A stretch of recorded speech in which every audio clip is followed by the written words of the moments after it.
Javier Velázquez Quesquén. Javier Velázquez Quesquén, del Partido Aprista. Veterano Javier Velázquez Quesquén, congresista, muy buenas noches, ¿cómo está? Buenas noches, Cristian.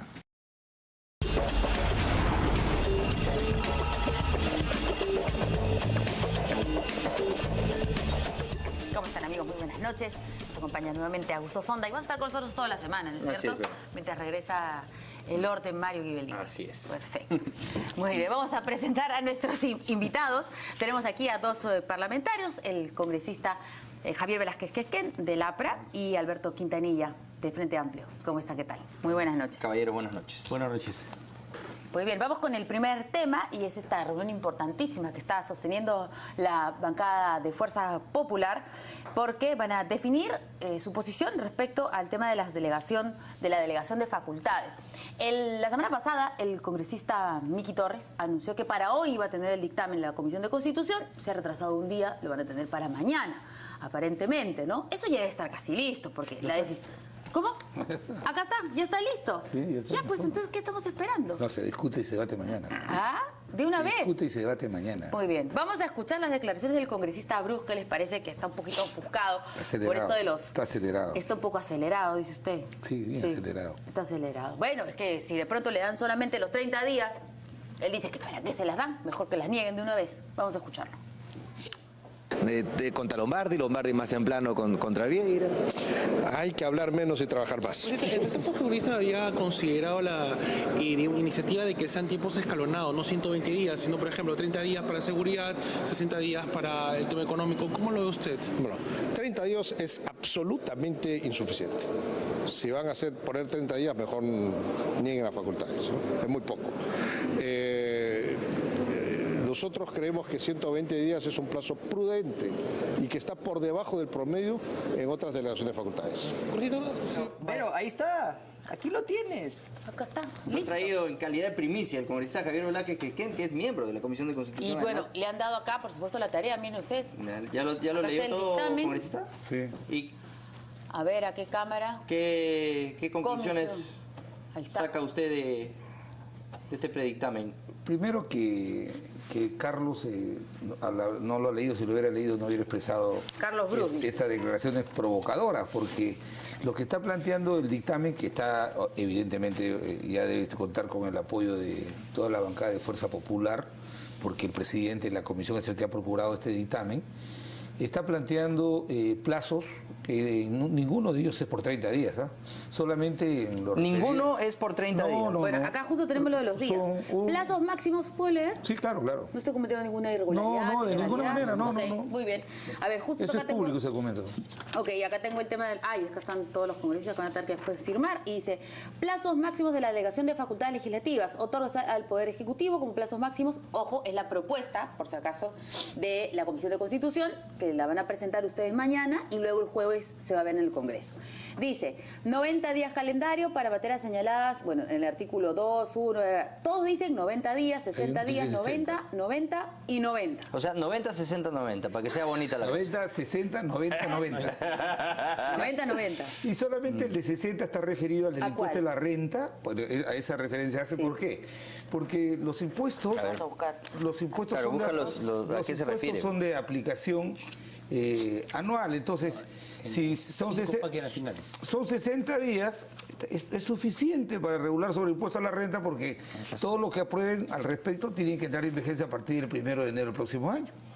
O sea, yo no sé por qué tantos brincos si el suelo está parejo. Congresista Quintanilla, artículo 2. Inciso 2. ¿Qué le parece a usted los plazos que se han otorgado finalmente? Bueno, yo soy de la idea de que los plazos no es el aspecto más importante de esta decisión política. Ciertamente, digamos, entre 90 días y 120 casi lo mismo, ¿no? Solo hay un plazo de 60, como dice Javier, eso tiene que ver con el cronograma de tributación en el país. O sea, para que una modificación en materia tributaria entre en vigencia tiene que aprobarse antes del 31 de diciembre y además con el plazo necesario. Entonces estaríamos dentro de lo que están las normas tributarias vigentes. Sin embargo, yo quiero decir también como primicia, el Frente Amplio está preparando un dictamen en minoría. Y ese dictamen en minoría básicamente sostiene que vamos a entregar las delegaciones con reservas. Y tenemos reservas en 4 o 5 puntos, ¿no? ¿Cuáles son estos puntos? Por ejemplo, en la reducción del impuesto del IGB de 18 a 17 estamos de acuerdo, pero nosotros señalamos que para hacer que esa reducción beneficie al pueblo, a los consumidores, tiene que complementarse con medidas antimonopólicas. Porque si vamos a ver donde las empresas que son monopólicas en la práctica se van a embolsar en la reducción e incluso pueden incrementar, ¿no? Porque no hay una competencia fluida. En el impuesto... ¿Cómo se haría este tipo de control? Yo creo que tiene que ahí haber normas básicamente de copy que eviten que haya un comportamiento monopólico de las empresas, y donde hay monopolios o oligopolios en la práctica tiene que haber, digamos, algunas regulaciones por parte de los organismos del Estado que regulan esto para evitar prácticas monopólicas. Pero eso ya no está claramente establecido. Pero tiene que hoy no se reforzarse porque permite. en la fecha hay, digamos, una serie de prácticas monopólicas que hacen de que una serie de beneficios que se le dan tendientes a favorecer el incremento de la capacidad del consumidor terminan en los bolsillos de los empresarios. Pero también tenemos otra O observación. sea, no se está aplicando la ley, porque digamos hay un marco legal que precisamente impide este abuso que usted Nosotros está creemos que denunciando. debe reforzarse ese marco legal. Y en segundo lugar, respecto también al IGB, nosotros planteamos, el IGB tiene dos componentes. El IGB propiamente dicho, que es 16%, y 2% que es el impuesto de promoción municipal. Nosotros creemos que también ahí podría reducirse el IGB propiamente dicho, pero incrementarse en compensación el de promoción municipal, porque esto tendría un efecto que favorecería los ingresos de los municipios y de las regiones, ante esta circunstancia que el canon minero se ha visto reducido por la baja de los precios de los metales que se exportan, ¿no es cierto? Eso es un criterio. Un segundo punto, nosotros planteamos de que está bien que se restablezca el tope de 28 a 26% del impuesto a la renta, pero nosotros queremos que debe irse más allá.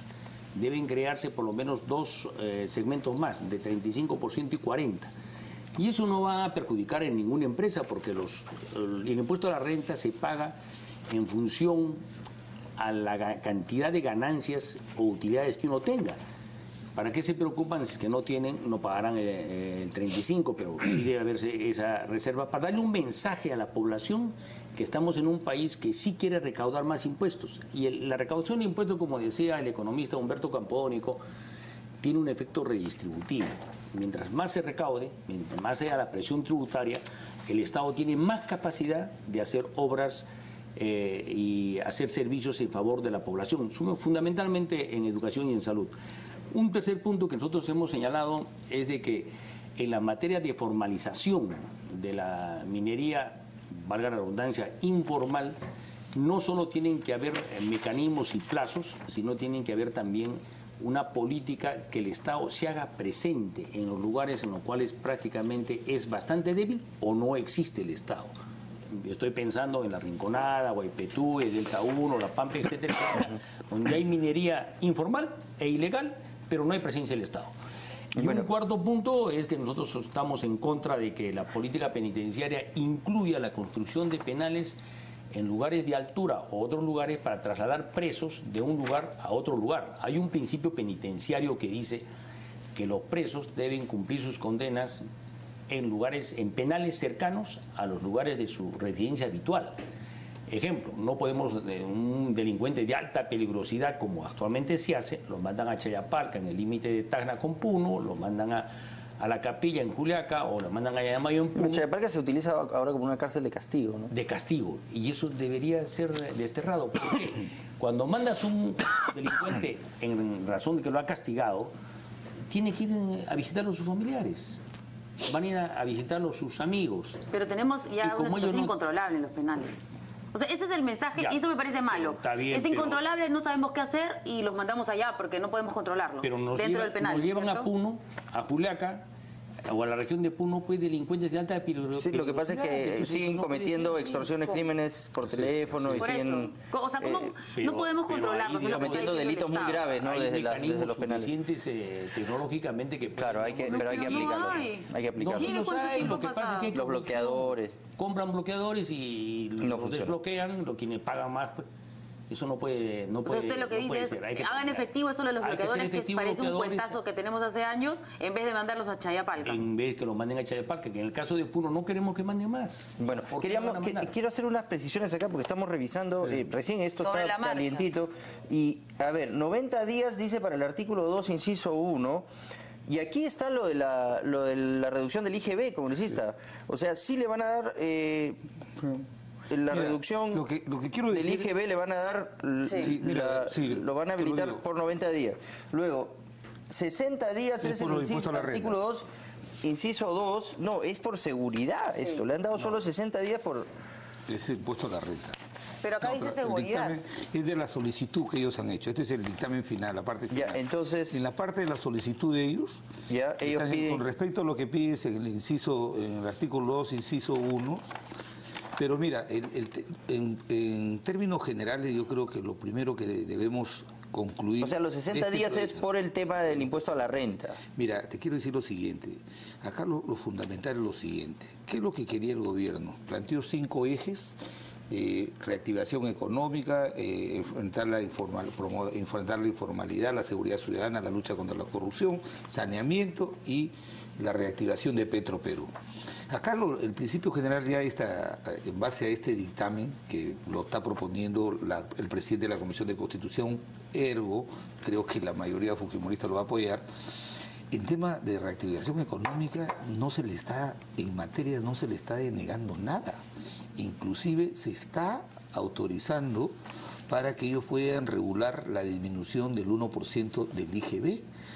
O sea, la conclusión que hay que tener en cuenta ahora es que el gobierno sí ha tenido la eficacia de poder convencer al Parlamento, a las comisiones que han ido, para que puedan ceder ante este tema que era el que generó discusión en un momento de que el Congreso, la mayoría fujimorista, no quería autorizar la disminución del IGB. Eso es muy importante, porque... Ese fue el tema, hasta hace eso es 2 muy semanas importante. era supuestamente el punto se está poniendo algunos álgido. candados. En el tema de seguridad ciudadana he revisado, por ejemplo, dice, le están poniendo algunos candados, dice que no pueden regular materias que tienen que ver con leyes orgánicas. Claro, si eso lo dice la Constitución, pues esas no son materias delegables. Y en el tema de la unidad de inteligencia financiera, que es lo que está generando discusión, y yo he leído la parte referida, se le está poniendo algunos candados. Pero yo tengo una opinión personal que mañana la voy a llevar a la comisión. Yo creo que no solamente es otorgar, sino a quién se la otorga. Entonces, cuando uno le otorga estas facultades supuestamente para que investiguen, levante secreto bancario, que son derechos fundamentales, tú tienes que ver también a la persona que le otorgas. Entonces, este funcionario, que no es que ha venido, lo he visto declarar en los medios de comunicación diciendo que la superintendencia es un organismo constitucional autónomo, no es verdad, no es verdad. Y segundo, los apéndices de las instituciones autónomas, si fuera el caso, que no es, no tienen por qué tener de por sí también este tipo de autonomía. Pero la forma como ha venido tratando al Parlamento Nacional este funcionario, él sí es un peligro si ¿Se le damos refiere esta facultad. al jefe de la UIF? Exactamente, él sí es un peligro si le dan esas facultades. Por eso yo creo que el Parlamento está cumpliendo su responsabilidad.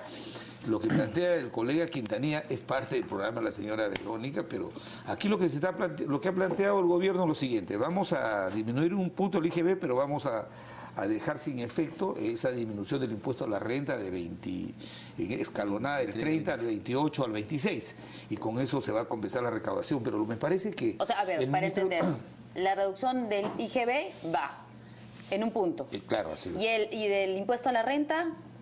No. Sí, sí, va a por aumentarse. Por supuesto que sí. O sea, ha aprobado las dos cosas, Claro. por lo menos en la Comisión de Se Constitución. va a regresar, o sea, Segura aplicó esta medida de reducir el impuesto a la renta a las empresas grandes, Y acá- supuestamente para generar mayores estímulos. ¿Y se va a Ahora lo que volver? se va a hacer, se va a revertir esa figura porque no da resultados y se va a ir a lo de la disminución del 1% del IGB, en la comprensión de la explicación que ha hecho el ministro de Economía, el primer ministro en el seno de la Comisión de Constitución, de que la reducción del IGB es una de varias medidas que coordinadas van a generar el efecto de la reactivación Claro, esa de la era la economía idea, pues. y van a promover la formalidad. Y me parece muy bien que siendo este el eje central de una reactivación de la política económica, hay que darles esta autorización para que luego de 1 año o 2 años nosotros podamos ver los resultados. No hay que olvidar que el gobierno, el presidente Kuczynski ha ido cambiando de opinión. Cuando en un primer momento en la campaña, y ya cuando ganaron, dijeron que iban a bajar escalonadamente un 1% el IGB anualmente, luego retrocedieron y dijeron, ante los cuestionamientos, dijeron, si vamos a reducir el primer punto el año 2017, en función de los resultados de la recaudación, vamos a plantear que se reduzca un punto más. Y esos son parte de los ejercicios democráticos, pues, de los pesos y contrapesos. Tampoco no pensemos que porque se le da 90 días, 30 días menos, ya es el apocalipsis. Yo sí creo que yo le respondería, por ejemplo, a aquellos que dicen, ¿por qué 90 días? A ver, si nos dan a nosotros en 30 días, promovemos y aprobamos esas normas. Entonces es cuestión de compromisos, y yo sí creo que este es un gran avance. El propio Kuczynski en Cartagena de Indias ha dicho casi el 80% de las facultades que hemos pedido nos están dando.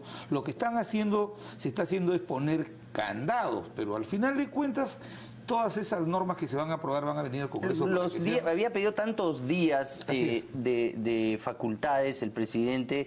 Él aduce que era para votar la ley con reglamento listo ya, porque el gran problema de las leyes, dice él, es que no tienen reglamento y después no se pueden aplicar. Y ahí es un error, pues. Porque nosotros lo que autorizamos es facultad para que legisle, para que editen leyes, normas del mismo rango que las leyes que se llaman decretos legislativos.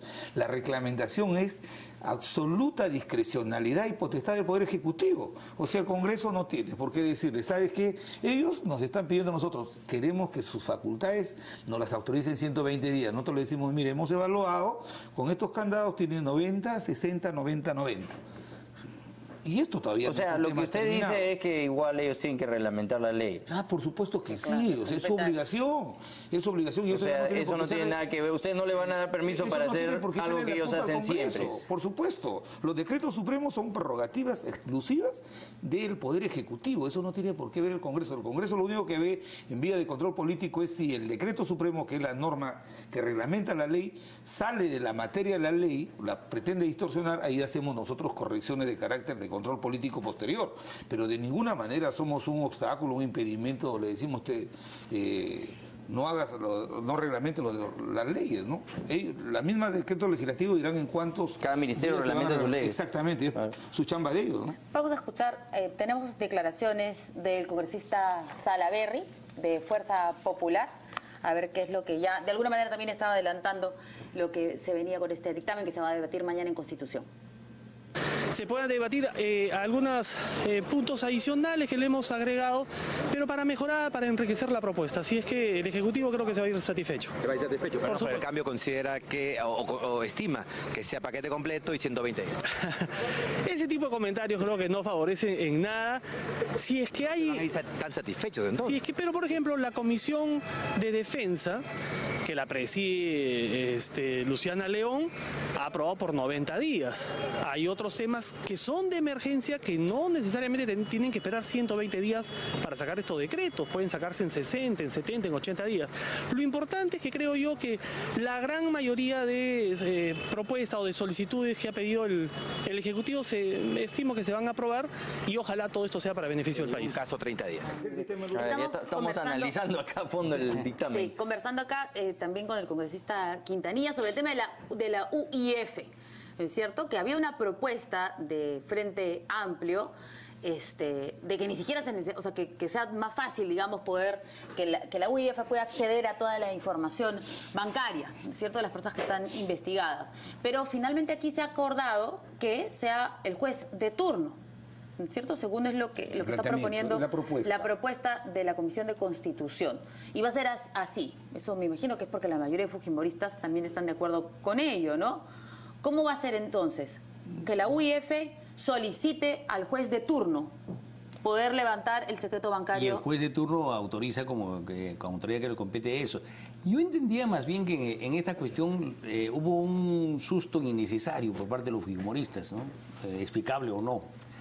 Pero yo, digamos, que ellos creían, digamos, que los iban a investigar a todos los que están involucrados o bajo sospecha. Deberían hacerlo, de todas maneras, ¿no? Y se dijo que era anticonstitucional para rechazarlo, pero después se ha dicho que sí es constitucional porque hay una investigación en curso. Hay además una necesidad política. El Perú, el país necesita dar un mensaje a los ciudadanos que se estaba combatiendo eficientemente el delito de lavado de activos, que es el que básicamente va a permitir estas facultades a la UIF vía la autorización del juez. Creo que es un buen instrumento. Creo que si no se le daba eso, ciertamente era una negativa delegación de facultades bastante delicada y que no daba buen mensaje al país. No entiendo, pero o sea, hemos visto durante toda la semana pasada este debate de que el fiscal es el titular de la acción penal. Entonces, y finalmente se dieron. Entonces dijeron, ya no vamos a requerir el fiscal. El problema es una cosa, y yo lo he hablado con especialistas. El único país en el mundo donde el levantamiento del secreto bancario y la reserva tributaria tiene la condición y el rango de derecho constitucional, o sea que está en la norma fundamental, es en el Perú. Entonces, nos guste o no nos guste. En otros países, el derecho al levantamiento del secreto bancario y de la reserva tributaria está dentro del derecho a la intimidad, pero eso en normas de desarrollo, de menor jerarquía. Ese es el entrampamiento. Entonces, ¿por qué el gobierno no ha planteado que se haga una reforma constitucional y se diga que, así como el juez, el fiscal de la nación, no cualquier fiscal, el fiscal de la nación dice la Constitución, no cualquier fiscal, el fiscal de la nación, y una comisión investigadora con arreglo a ley en una investigación que lleva en curso, solamente puede levantar el secreto bancario porque es un derecho fundamental, pues. Entonces, ¿cómo se arregló? Entonces, lo que ha pasado, lo que se ha dejado ahora es que la unidad de inteligencia financiera la pueda pedir a un juez de todo, al juez competente, porque había que... Ellos hablaban de la figura, de la llamada figura del modelo chileno, pero lo que no saben, y fíjate, no estaban informados, es que el Tribunal Constitucional se ha pronunciado en Chile, se ha pronunciado que ese procedimiento es un procedimiento inconstitucional. De tal manera que esta es una salida para facilitar que la unidad de inteligencia financiera, que en todas partes del mundo hace análisis económico-financiero, y luego ese análisis lo reporta. No hay nadie que pueda demostrar que en alguna parte del mundo una unidad de inteligencia financiera investiga, reemplaza al fiscal, que hace llama no, pero hace análisis y ese insumo, entonces, esa información la puede utilizar. Ahora, ¿qué es lo que pasa? Yo lo que entiendo es lo siguiente, cuando comienzan a hacer análisis se encuentran con algunos obstáculos, necesitan hacer a otras cuentas. Me dejo entender, a otras cuentas, y para eso sí tienen que solicitar el levantamiento. Ahí está, pues, se le está dando la facilidad que haga para que pueda hacer un análisis completo y entregarlo.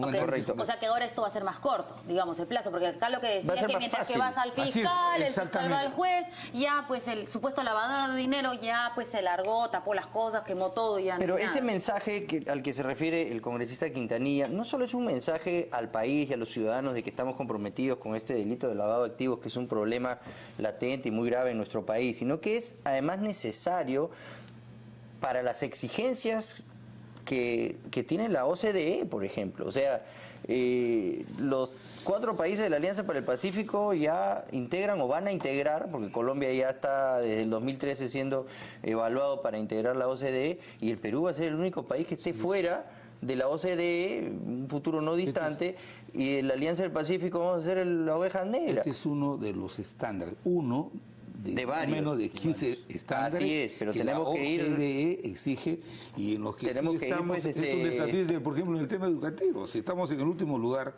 de la prueba correcto. PISA, por te digo, pero entonces, hay que ir pues saneando las cosas, ¿no? Entonces, si una de las exigencias es fortalecer estas cosas. Se le ha puesto candados, y me parece que todavía mañana se puede mejorar esta redacción, pero el propósito es dar todas las facilidades para que la unidad de inteligencia financiera pueda hacer su trabajo. Pero ojo, el funcionario que está al frente de esta institución también tiene que tener la idoneidad, porque tú no le puedes dar a alguien una metralleta para que mate. Tiene que haber ciertos parámetros, y eso lo está planteando. No, pero es que no le das al individuo, le das a la institución. Sí, pero es que también depende. ¿Sabes qué es lo que pasa?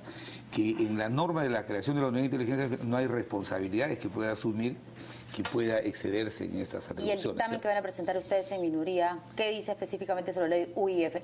Estamos de acuerdo con el pedido del Poder Ejecutivo, con el control del juez, y agregamos de turno. Y agregamos que también tenga mantenerse en la reserva del caso como toda investigación. O sea, no puede de antemano decir y va a ser un publicado mediante volante.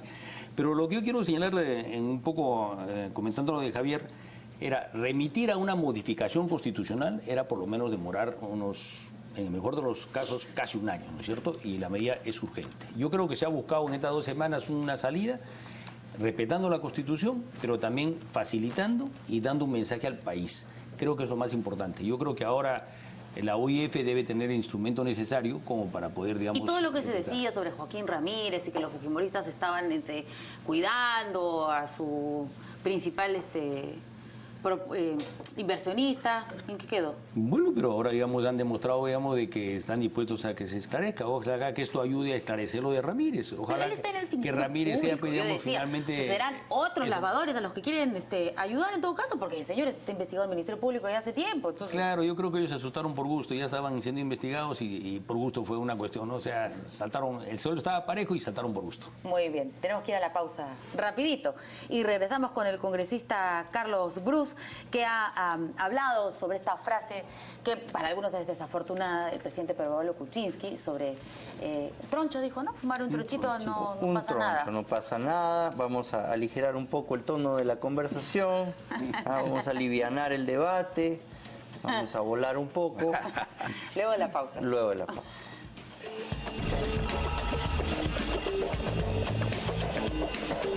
Ahí está. Esa era la foto del momento, ¿no? Además hizo fotobomb Kuczynski, pues se puso ahí atrás. A ver, y para la ocasión he traído la pipa de la paz, preciso, Andrés Ederi, grande, ¿ah? Muy buena la caricatura de hoy, tiene que ver pues con estas polémicas declaraciones del presidente Pedro Pablo Kuczynski en Cartagena, que bueno, las hizo en una entrevista que concedió nuestra directora Claudia Ospina y le preguntó por la legalización de la droga y se dijo, si te fumas un troncho no pasa nada y esto ha desatado pues una ola de críticas. Vamos a escuchar lo que dijo el presidente Kuczynski. Que reciben por arroba de hoja de coca hoy 40, 50 soles y hace 3 años atrás recibían 100. ¿Y a qué se debe eso? La droga al final la va a reemplazar la droga sintética y química. O sea que la gente que decía desde el principio que lo que hay que controlar es la demanda, siempre ha tenido razón. Y yo, digamos, soy una persona liberal. Si quieren fumar su troncho, yo sé que no les gusta que se diga eso, pero eso no es el fin del mundo. Pero la droga dura sí es algo bien grave, ¿no? ¿Y usted estaría? Claro, o sea, la cocaína es lo que él dice, ¿no? La cocaína sí es lo grave, la marihuana no tanto. ¿Qué dicen acá nuestros congresistas? Yo creo que es una declaración que no debió hacerla. No es lo más adecuado que un presidente de la República lo diga, y es más, un presidente peruano, donde nosotros somos uno de los que está involucrado en la producción de hoja de coca, que es un insumo para la cocaína y otras drogas ahí. Creo yo, digamos, que no era lo más conveniente. Hubiese tenido ahí que mantener cierta mayor seriedad y mayor prudencia en ese caso, ¿no? De repente el calor de Cartagena, estos aires, a estos vapores calurosos de la noche de Cartagena inspiraron a nuestro presidente. Bueno, y también estar ahí en el morro, en lugares adecuados. Creo yo, digamos, que de todas maneras el presidente debe tener un poco más de cuidado en algunas declaraciones. O sea, esta no es la mejor... Se va de boca a veces, ¿no? Porque, o sea, si el señor Pedro Pablo Kuczynski dice eso, no interesa. Pero si el presidente Pedro Pablo Kuczynski lo dice, por supuesto. Yo en la mañana, cuando tuiteé la caricatura, que me pareció muy divertida, algunos de los seguidores de mi tuit se sintieron... De tus cientos de miles de seguidores. ¿Ya tiene mío? Se sintieron, por favor. Se sintieron mal, ¿no? O sea, dijo, eso no da risa.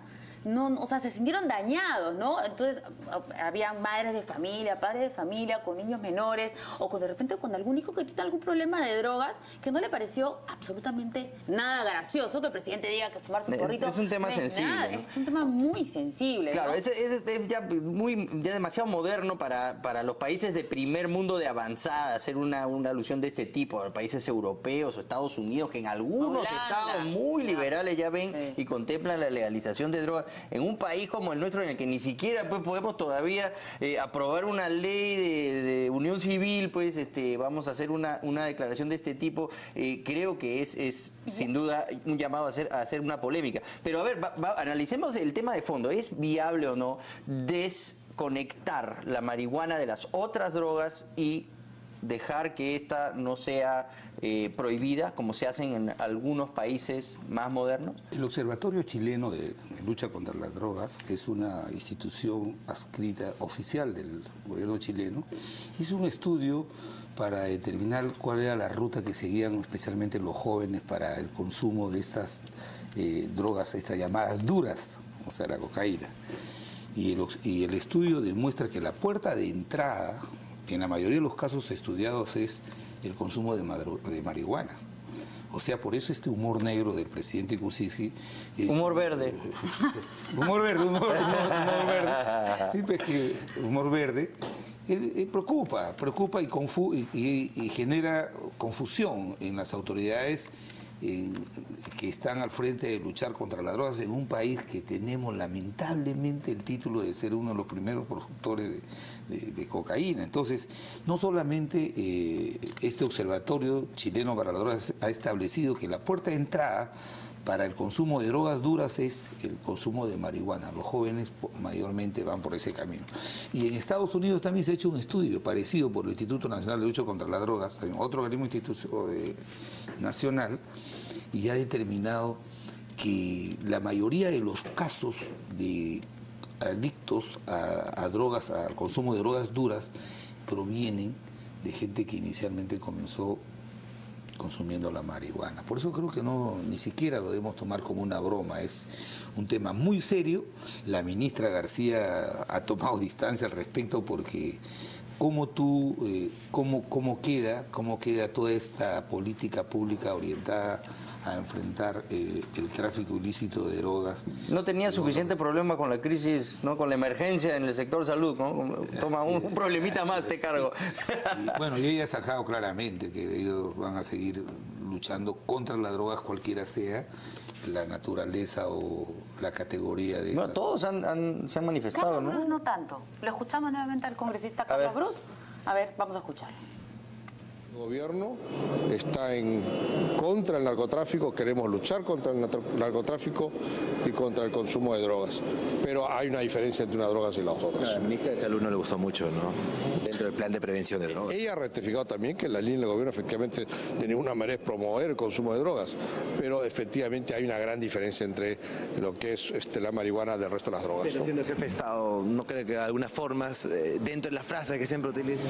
Bueno, digamos, a unos puede gustarle o no las frases, pero definitivamente es un hecho evidente que hay diferencias entre unas drogas y otras. Las expresiones del presidente, para usted también un troncho no es el fin del mundo, por ejemplo, congresista. Si a mí me lo preguntan, yo diría lo mismo, pero en fin, cada uno tiene su opinión. Al que no le guste, que no lo fume, nada más. Gracias. Un poco más moderno el congresista Brus. Vamos a escuchar también a la congresista Espinosa de otra bancada. Y en mi calidad de madre, de familia, desde el pequeño troncho hasta el narcotráfico, creo que hay que perseguirlo y además con bastante preocupación. No olvidemos que todo empieza con una sola probada y esto es lo que es grave y tenemos que combatirlo porque alrededor de los colegios se han detectado este tipo de prácticas y también el narcotráfico porque generalmente tomas o capturas a los burriers pero no capturas al pez grande. Y creo que este es el trabajo que tiene que hacer Inteligencia y el Ministerio del Interior. ¿Se equivocó el presidente? Bueno, y Johnny Lescano dice que es una metida de pata. Yo creo que debía rectificarse. ¿Marihuana o no? Debía rectificarse, porque él ha optado por el deporte y por el arte. Y a mí me pareció brillante su declaración de inicio, porque eso se descuida mucho en el Perú. Son cosas que alimentan el espíritu y fortalecen a las generaciones. Hace un error en todo caso. A mí me parece una metida de pata incalificable. Él siempre se rectifica. En Puno, cuando maltrató a un periodista, al toque salió a rectificarse. Cuando la hija, en su perra vida, a Verónica Mendaza, también salió a rectificarse. Puede rectificarse porque una juventud con drogas no es una juventud fuerte, poderosa, ¿no? Que lleva al desarrollo de los países. Yo creo que vale la pena una rectificación sana de parte del presidente. ¿Cómo van las cosas por...? Habla del deporte con el escándalo. Esto es curioso, porque Michael Phelps quizás sea el atleta por excelencia, el mejor atleta de la historia de la humanidad, y él fuma marihuana. Cosas de ¿no? Del Orinoco, que tú no sabes ni yo tampoco. Todas reglas tienen excepciones. Bueno, la Defensoría del Pueblo también ha emitido un comunicado y lo que ha dicho es que expresa la Defensoría su preocupación por las expresiones del jefe del Estado en relación al consumo de drogas. ¿Ah? Eso es lo que ha dicho. Y en alusión al consumo de marihuana y el debate sobre su legalización, pues contradice los esfuerzos que se vienen realizando desde la Comisión Nacional de Desarrollo y Vida Sin Drogas de Vida por combatir el consumo de esta y otras drogas. Claro, acá nunca se habla de que una droga es menos peligrosa o no importa si alguien la consume a diferencia de otras, ¿no? Ahora este es el nuevo defensor, pues este no es tan progre como el otro. El señor Gutiérrez. Ah. Bueno, es nuestro defensor del Así pueblo. que nos defiende. Por supuesto. Y sobre ese punto dice que cabe recordar que De Vida ha señalado que el consumo de cada droga tiene una reacción particular en cada organismo, ya sea en pequeñas o grandes dosis. Además, también la marihuana puede en muchos casos, como no, llevar al consumo de otras drogas. Y como en el caso del alcohol, que también es una droga, ¿no es cierto? A unos les puede causar un efecto y a otros no. Y a esos que sí, pueden terminar muy mal. El alcohol mata... ¿Cuántas personas al año? La marihuana no mata gente, ¿no? Pero el alcohol es ilegal. Pero puede generar adicciones alternas a las personas que tienen esta condición. La adicción del alcoholismo es más 1000 veces peor que el de la marihuana. Sí, bueno. Y es legal. El tabaco también mata cuántos millones de personas al año. No debería existir, ¿crees tú, entonces? Lo restringimos. No lo legalizamos no lo sé, todo. son debates que se tienen que hacer. Interminables. No, pero hay debates ahí, digamos, de cómo combatir las drogas. Y algunos plantean, digamos, que un mecanismo eficaz es legalizar algunas drogas, pero ahí tiene que haber todo un aparato, digamos, de atención médica y psicológica a quienes incurren, digamos, en estas prácticas que en mi opinión son muchas veces, o la gran mayoría de veces, bastante lamentables. Vamos a San Isidro, está el presidente de la República, nos dicen. A ver, vamos a ver qué dice sobre la marihuana otra vez. Escuchemos. En los demás temas, pese al pedido expreso de su jefe de gabinete para que sean 120, ¿qué opina usted al respecto? Mire, yo preferiría más tiempo, pero habrá que trabajar rápido antes de Navidad y yo creo que eso es... y yo creo que vamos a trabajar rápido. ¿No se le un llamado al Congreso para tratar de cambiar ese tema o de ampliar el plazo en el Pleno? Mire, nosotros tenemos las ideas muy claras de lo que queremos hacer. Es una cuestión de redactar los reglamentos, porque yo no quiero sacar leyes sin reglamentos. Hay un juego de poder ahí, parece, más bien. No pasa nada. Vamos tranquilos. Todos sacando el Perú adelante. Ha vuelto justamente hoy día ha vuelto nuevamente el Jurado Nacional de Elecciones a rechazar esta inscripción del FUDEP. Sin embargo, en Colombia para las FARC sí se les va a permitir formar un partido político. Yo creo que son grupos bastante distintos. Tenemos que analizar con cuidado qué cosa es lo que ha hecho Colombia. Y aquí teníamos un movimiento, yo no diría peor o mejor, pero distinto y cada país tiene sus reglas. Entonces las condiciones no dan para que haya una parte de senderistas o movimientos que haya tenido relación a eso. Creo que nadie puede participar en política si está promoviendo la violencia. Declaraciones en Colombia sobre el tema de la marihuana causó mucha controversia acá en nuestro país. Incluso la ministra de Salud, Patricia García, dijo que continuarán con su política de no consumo. Todos estamos en contra de la droga.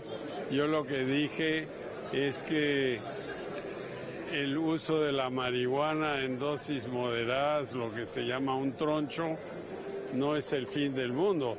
No es lo mejor tampoco. Yo no estoy a favor de los fumones. Que quede eso bien claro. Pero estaría a favor de la ley. El presidente ha mencionado que el mausoleo no representa apología al terrorismo.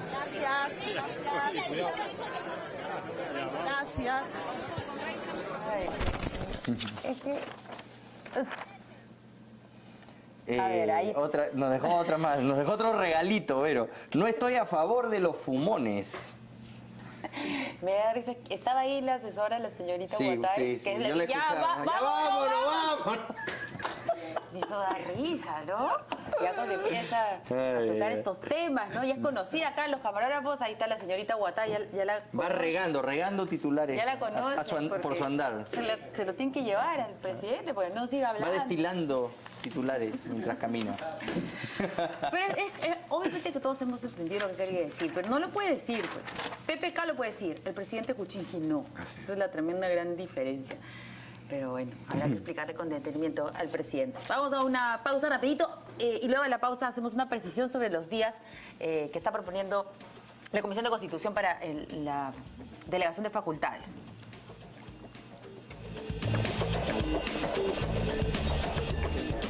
Muy bien. Acá, congresista Velázquez Quezquén quería precisar. Estábamos hablando al inicio del programa sobre la cantidad de días que propone la Comisión de Constitución. Todos eran 90, sí, menos uno que era 60. Está referido y era por la seguridad, ¿ves? Sí, no era impuesto a la renta, era seguridad ciudadana. ¿Y por qué seguridad menos tiempo, si supuestamente lo más grave? Porque es lo que ya tiene todo armado. No hay que olvidar que el ministro Basombrío, antes de inclusive de jurar, ya tenía bosquejado 19 acciones para implementar. Y me imagino que esa es una comisión donde nosotros la presidimos, en la Comisión de Defensa, donde él ha ido a explicar las materias que él necesita rápidamente poner en marcha. Yo creo que no necesitan más de ese periodo, ¿no? De los 60 días, porque él ya inició. ¿Cuáles son las acciones concretas que va a hacer? Acá lo que está planteando, por ejemplo, básicamente reorganizar el Ministerio del Interior y reorganizar la Policía Nacional. Eso supone que no solamente va a establecer una nueva estructura orgánica en el Ministerio del Interior y de la Policía Nacional. Él mostró su malestar el hecho de que Humala en el 2013 pidió facultades para organizar la policía y de 5 direcciones nacionales creó 19. Y por eso es la justificación de haber enviado 39 generales al retiro. Entonces me parece que lo que quiere es acortar las direcciones nacionales, hacerlas más eficientes y de una presencia nacional. Entonces, como ya tiene todo el paquete hecho, me imagino que en ese plazo es más que suficiente para que pueda dictar esta medida, ¿no? Si era lo urgente, no tendría razón que tenga el mismo tiempo que las otras materias, ¿no? Ok, bueno, vamos a entrar en el terreno del congresista Quintanilla, porque... el nuevo vocero de la nueva bancada. ¿No? ¿No es así? Ya hay una nueva bancada, dice ahí los amigos del comercio, el colega Martín Hidalgo dice que tiene, según sus fuentes, son 9 los congresistas de la bancada de Frente Amplio que estarían ya a punto de marcar una línea. No son los 13, sino los 9. Que van a marcar una línea y van a hacer su propia bancada. Ya tienen hasta dividir, no va a haber ningún problema porque van a tener 2 comisiones acá, otras 2 para allá. Tranquilos. ¿Es verdad esto? Bueno, la cifra de los 9 viene de lo siguiente, o sea, somos 20 congresistas elegidos en la lista de Frente Amplio y 9 de los cuales hemos asistido al Congreso del sábado y domingo. A partir de eso se está especulando que seríamos los que formaríamos una nueva bancada. Yo quiero decir que no ocurre todavía eso, por ahora no es conveniente hacerlo. No sé si en el futuro podrá haber una ocasión en que sí se torne conveniente hacerlo. Pero estos 9 congresistas no tenían permiso, entre comillas, para ir. ¿Cómo era esto? No, Tierra y Libertad no quería que los miembros de Tierra y Libertad fueran. ¿Cómo es ese cuento? Mire, en primer lugar, el Frente Amplio tiene 6 agrupaciones políticas. Correcto, pero los de Tierra y Libertad no estaban autorizados, entre comillas, a ir a este Congreso y fueron. La única no autorizada sería entonces Maritza Grave, porque pues no tiene otros militantes afiliados en el padrón de Tierra y Libertad. Claro, porque Franque no es congresista. No es miembro y tampoco Irma Fluker, ¿no es cierto? Indira Wilca es de Sembrar, yo soy del Partido Socialista, entonces digamos no estamos dentro de las decisiones de Tierra y Libertad. Pero lo que ha ocurrido es que se han reunido 1.600 Pero sí están, delegados. porque la plataforma política es Tierra y Libertad, ¿no? Y eso es precisamente lo que se está debatiendo. Si es que se salen de los controles del gran titiritero Marco Arana. Pero lo formal es, digamos, de que el Frente Amplio es que ha sacado los 20 congresistas utilizando la plataforma electoral de Tierra y Libertad, pero no hemos entrado todos a Tierra y Libertad, o sea, es una diferencia y es el gran debate que tenemos. Claro, pero Marco Arana considera que sin Tierra y Libertad ustedes no hubiesen llegado a nada y que él tiene que controlar el partido. Bueno, es una apreciación muy respetable, pero en mi opinión, digamos, mejor podemos decir, o sea, sin Verónica Mendoza no hubiésemos podido lograr los 20. O sea, es que Marco Arana piensa que él es más simpático que Verónica Mendoza. No ha dicho más simpático. No, piensa. No, No bueno, ¿Tú crees que piensa? no, uno tiene aspiraciones, pues, digamos, yo de niño siempre he soñado, digamos, algún día darme un paseo por la luna, ¿no? Ahora, ¿Y usted qué está comparando pasear en la luna con que Marco Arana sea presidente de la República? No. Está haciendo esa... Puede ser una... Y me dicen malo a mí. Peor el congresista. No, digo, digamos que soy yo, digamos que también uno tiene que pensar de tierra, ¿no? O sea, ahora sí me convenzo que mi sueño de viajar a la luna alguna vez, y esto que es posible hacerlo, ¿eh? Yeah. ¿Y sea, qué le dice al señor Arana entonces? A ver, bueno, aterricemos un poco en la tierra. Que ubicarse, digamos, que en qué momento está la izquierda. La izquierda está en un momento en el cual estamos saliendo de una práctica marginalidad, y tenemos que hacer en política es ganar simpatías y que la población entienda nuestra alternativa, nuestro programa y nos respalde. No estamos en este momento en el cual decimos nosotros podemos dividirnos y no pasa nada. Yo creo que una necesidad de la izquierda es mantener la unidad.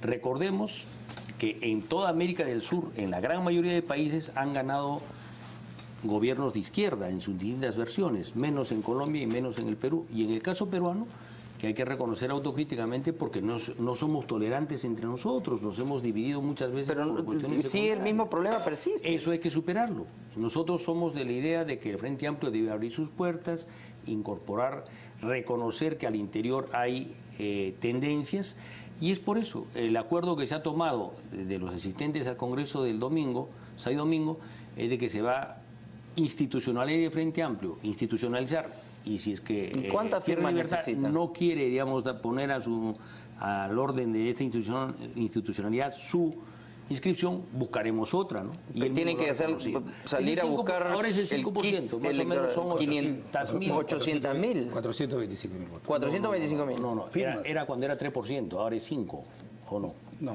No, debe ser 500.000 firmas. Está bien, ya igual es un montón. Es un montón, pero es más de 400, es un montón. ¿Ustedes creen que van a poder conseguir no, eso? sí, nosotros creemos que sí es posible. Es una tarea ardua, difícil. O sea, para el 18 no alcanza. Son 2 años que cuando uno, desde que compra el kit hasta que termine el proceso, ya no es ahora antes indefinido. Pero nuevamente, o sea, qué difícil se la hace Tierra y Libertad, que ya tienen ya la plataforma lista, podrían simplemente abrir el padrón, dejar que la gente entre, que siga creciendo el proyecto de la izquierda, pero...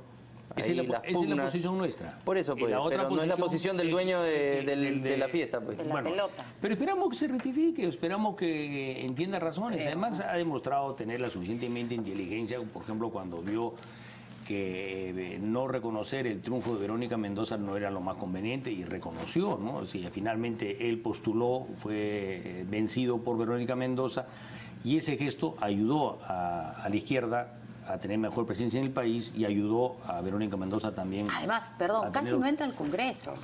Casi no entra al Congreso de la República. Entonces, tampoco no es que está holgadísimo, fue el congresista más votado de Cajamarca, ¿no?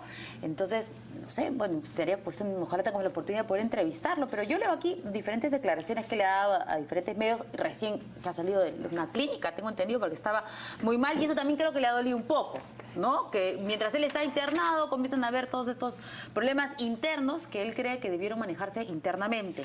Él dice, pudo haber otra forma de procesar las cosas, más fraternalmente, hablando de Verónica Mendoza, Marisa Anglada y Pedro Franque. Para la discrepancia no necesitas denigrar al otro, es lo que he dicho. No estoy acostumbrado a que eso ocurra en las propias filas. O sea, he estado dolido. Pedir una reflexión, creo, en estas circunstancias al señor Arana está un poquito complicado. Pero es bien difícil, y yo creo que es tan complicado como que Keiko Fujimori vaya a reconocer y felicitar a Kuczynski. Hasta la fecha no lo ha hecho, ¿no?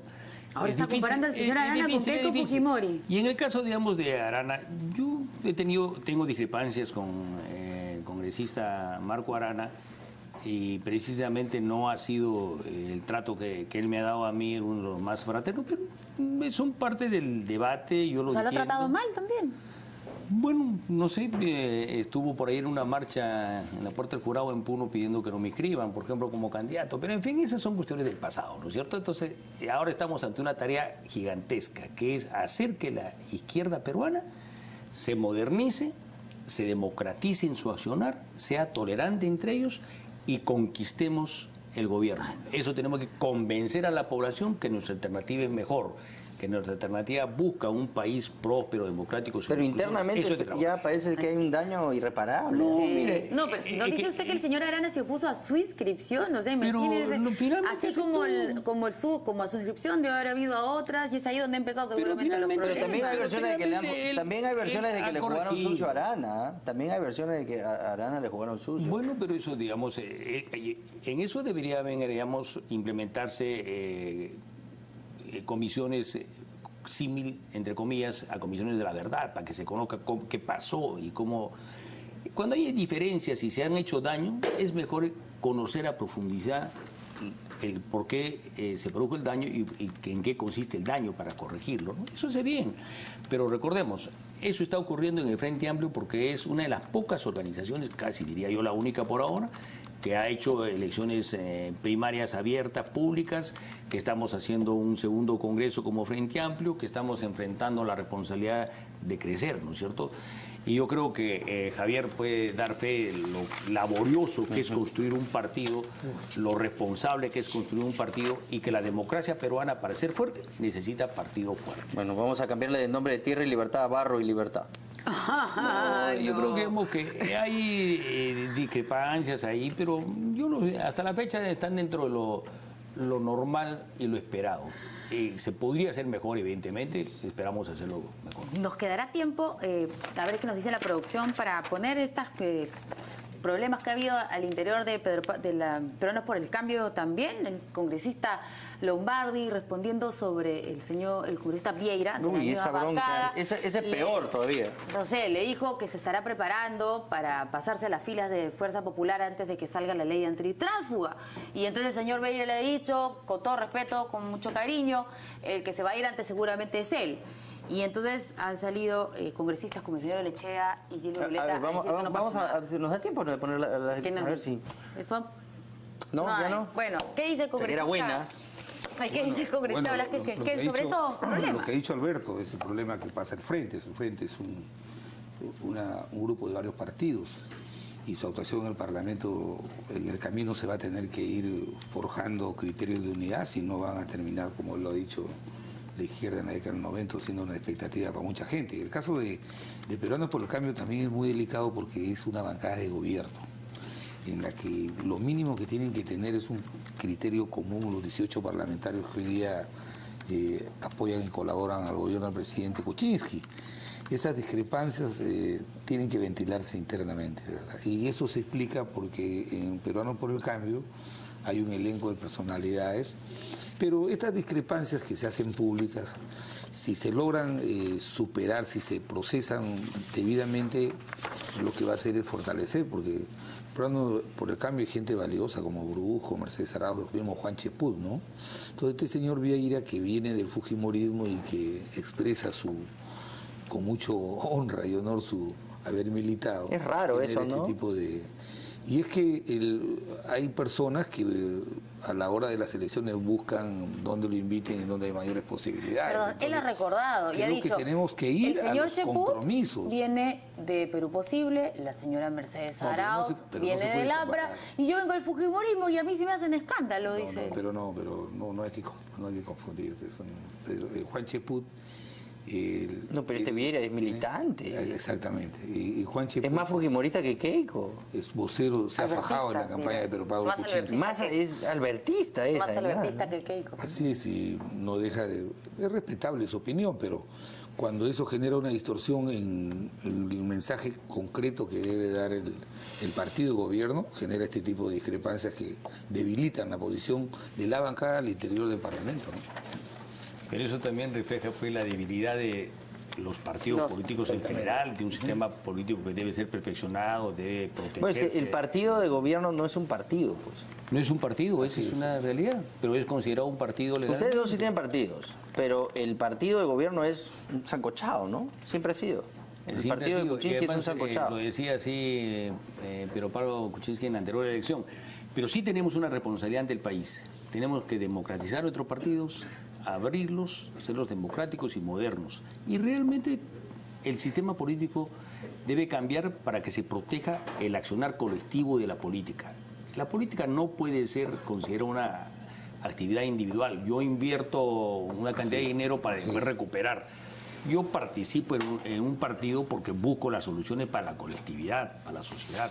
Es una vocación de servicio y eso tiene que ser siempre colectivo. Ojalá que estos problemas se superen y todos felices. No sigamos comentando. Estamos muy bien. Listo. Bueno, es parte de la democracia, como usted dice. Gracias a ambos por haber estado aquí esta noche, aquí en El Portada. No he dicho nada. No.